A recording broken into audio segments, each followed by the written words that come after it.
yitavye Imana hakurikiye ikigandaro kidasanzwe muri foyer de charité y'Ibujumbura muri iki kibanza turimo. Ikigandaro benshi bashoboye kuzamwo baserukira imirwi itandukanye kandi myinshi. Ico kigandaro caranzwe n'igisabisho no kwibukanya ivyiza Patiri Amando yaranguye cane cane hashikiye muri uwo muryango wa foyer de charité. Mu ntango y'iyi misa nk'uko tubigize kandi nk'uko dukunda kubigirira abasaseredoti bitavye Imana, tugira tumenyeshe ibihe bikuru bikuru vyaranze ubuzima bwiwe. Amando Kana yavukiye Bukwavu muri zone ya Busangana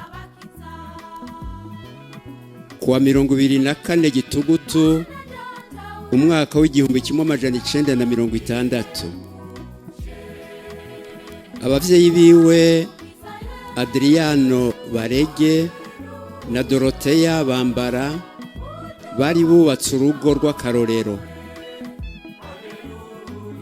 Uwo mwana wabo yaronse batisimu amaze imisi 7 avutse kuwa 31 Gitugutu uwo mwaka nyene w'1960 muri paruwasi ya Bukeye. Izindi ntambwe z'ubuzima bw'abana b'abakristo zarakurikiye. Amando yaronse urusangi rwa mbere kuwa 8 Kigarama mu 1968. Bukeye kwigenekezo ry'icenda arakomezwa muri Mutima Mweranda. Kera nuko babigira. Aho ntiyari bwaje mu ishure, yari muri Yagamukama canke Gisana Yagamukama. Dufatiye aho yarongeye komuniyo y'ibirori, ibyo bita profession de foi mu Gifaransa, kwa 2026 heshi mu 1975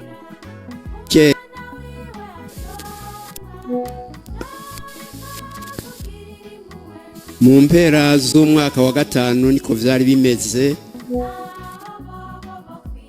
Dushobora guta kw'amashuri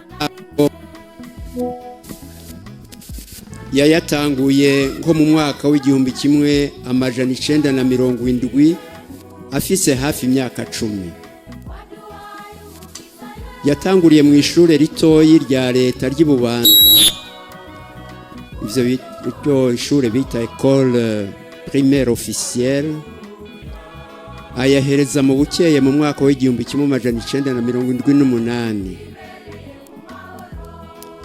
Kuva mu mwaka w'1978 gushika mu mwaka w'1982 yize mu gice ca mbere c'ishure ryisumbuye cycle d'orientation ry'Igatara.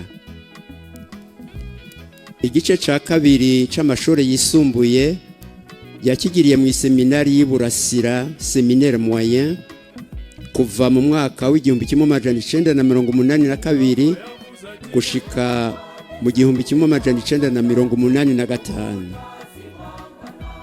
Arangije seminari y'Iburasira yaciye yinjira mu seminari nkuru y'Ibujumbura kuva muri uwo mwaka nyene wa 1985 gushika muri 1988. Yahamaze imyaka 3, umwaka wa propedeutique n'imyaka 2 ya filosofia.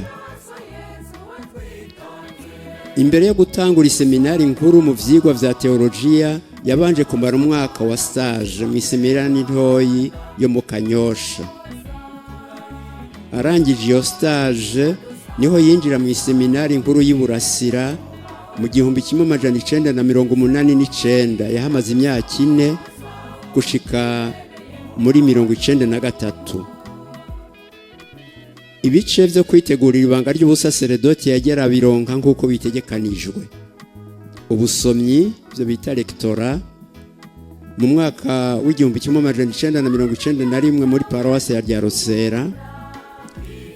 Ubukorezi akorita muri 1992 muri paruwase ya Matara. Yatiwe mu budiakoni kwigenekerezo rya 12 mu Kakaro umwaka w'igihumbi kimwe amajana 1992 muri paruwase ya Mayuyu.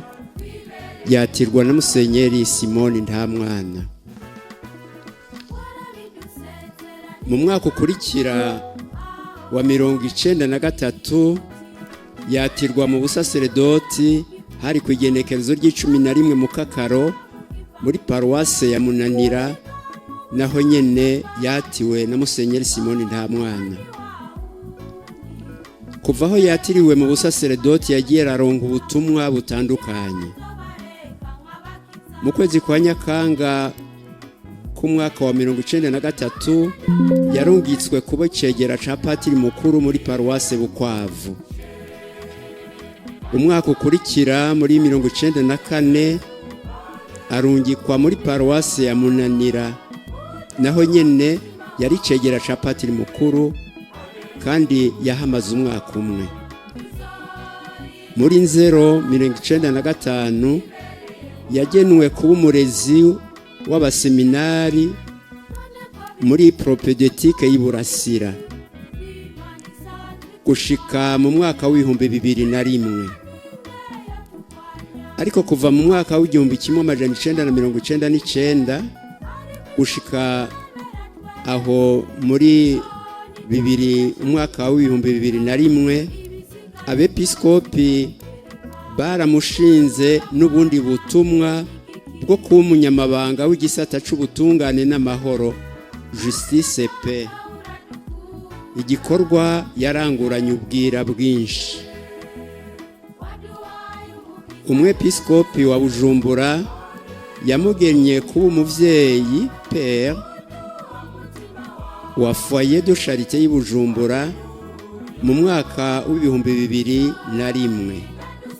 Hari haheze igihe atamu uwo muvyeyi ariho, kuko wahahora Musenyeri Yohani Ntagwarara yari yagiye Bubanza. Aho yitavye Imana kuko mubizi ku igenekerezo rya 30 uno mwaka, akiri muri ubwo butumwa bwo kuba muri foyer.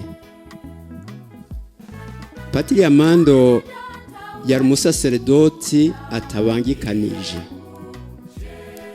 Yarihebeye Yezu bimwe vy'akarorero, aramukunda, aramukundisha abandi. Yakunda ukuri akakugendera, ntiyatinya urukamvye. Hari uwamwise umusirikare wa Kristo.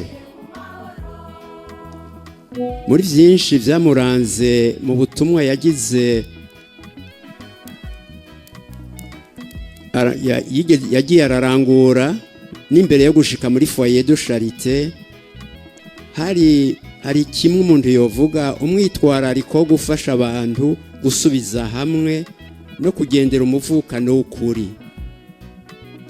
Bakaba abantu barengera amacakubiri kubera ubukristo bwabo, abantu bahimbarwa no kuja hamwe kugira ngo bubake umuryango w'abana b'Imana vy'ukuri. Harakarorero kamwe kumbure benshi batazi. Mu gihe c'urwimo rwo mu 1993 abantu bo mu makomine ya Rutegama na Kiganda ntibacana uwaka. N'ubwicanyi bwari bwagiyemwo. Patiri Amando yabaye mu bantu bafashije cyane. Patiri Petero Mutindi yari arongoye paruwasi ya Munanira, na Patiri Stanislas Biraronderwa yari arongoye paruwasi ya Kiganda, mu gikorwa ciza co gusubiza hamwe abo babanyi b'amakomine n'amaparuwasi ahana imbibe. Abari bashamiranye basubiza inkota mu rwubati, bagira imigambi yo gusubira kuramukanya nk'uko babigira imbere y'urwimo. Ese hoboneka benshi mu bahinga bazi kwandika ibitabo botororokanya ivyaranze ubuzima bwa Patiri Amando kugira ngo bizofashe benshi kubona akarorero k'abagendeye ibanga. Twifurije ubuzima budahera uwo muvukanyi wacu yitanze atiziganya. Imana umuvyeyi w'urukundo n'impuhwe imuronse impera yemereye abana bayo barwanya urugamba rwiza hano ku isi mu gukomeza urukundo mu bantu. Ubu naho ndabashikiriza ubutumwa bubiri bw'abaje kuduhoza muri kino kiringo. Hariho bwinshi mugabo dushikiriza ubu.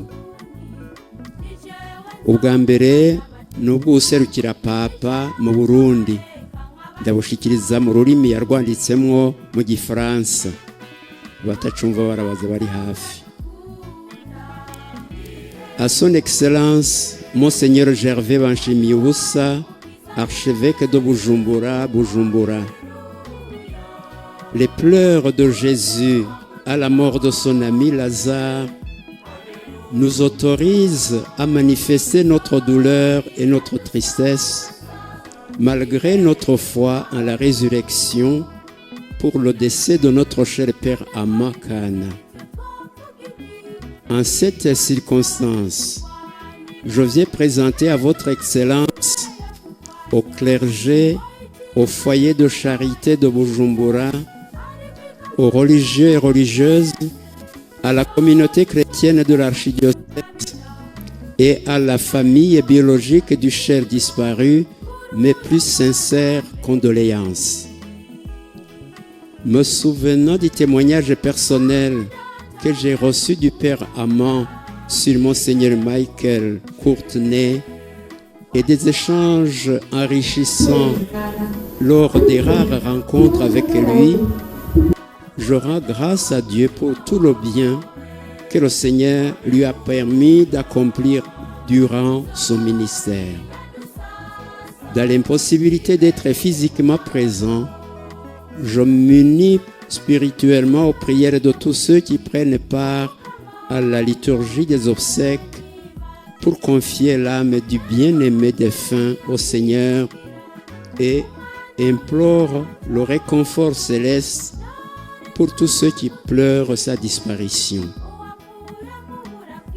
Par l'intercession de Saint Amand, daigne le Père tout miséricordieux regarder son dévoué serviteur à travers le précieux sang de Jésus versé pour nous purifier et nous sauver, afin de le juger digne de la récompense promise au bon et fidèle serviteur. Et que la bienheureuse Vierge Marie, Mère des vivants, conduise le Père Amand à son Fils dans la joie du Maître. Signé Dieudonné d'Atonou, nonce apostolique. Ubutumwa bwa kabiri ni ubwa Cardinal Anthony Kambanda w'i Kigali. À son Excellence Monseigneur Gervais Banshimiyubusa, archevêque de Bujumbura au Burundi, condoléances. Excellence Monseigneur, nous avons appris avec grande douleur la triste nouvelle de la mort du Père Amakana, survenue ce vendredi 30 janvier 2026 au terme d'un combat mené chrétiennement contre la maladie. La mort d'un pasteur sur lequel on comptait beaucoup pendant ces moments de dure épreuve au sein de nos foyers est une grande perte, non seulement pour le foyer de Bujumbura, mais aussi de l'Église en général. Beaucoup de fidèles en ont toujours besoin pour les aider dans leur cheminement de sanctification. Nous tenons à vous exprimer, Excellence Monseigneur, ainsi qu'à toute la famille des foyers de charité, nos sincères condoléances en nous associant à la peine de tous ceux qui l'ont connu et perdu en lui un père, un pasteur, un guide et un ami. Ici à Kigali, nous nous souvenons avec gratitude de son service rendu au foyer de charité de Rebero. Il a accompagné avec patience et diligence pendant ces moments de crise et de remise sur pied. En rendant grâce au Seigneur pour le don de sa vie et de sa mission, nous le confions à la miséricorde du Seigneur pour qu'il l'accueille dans son règne de paix. Antoine Cardinal Kambanda, archevêque de Kigali.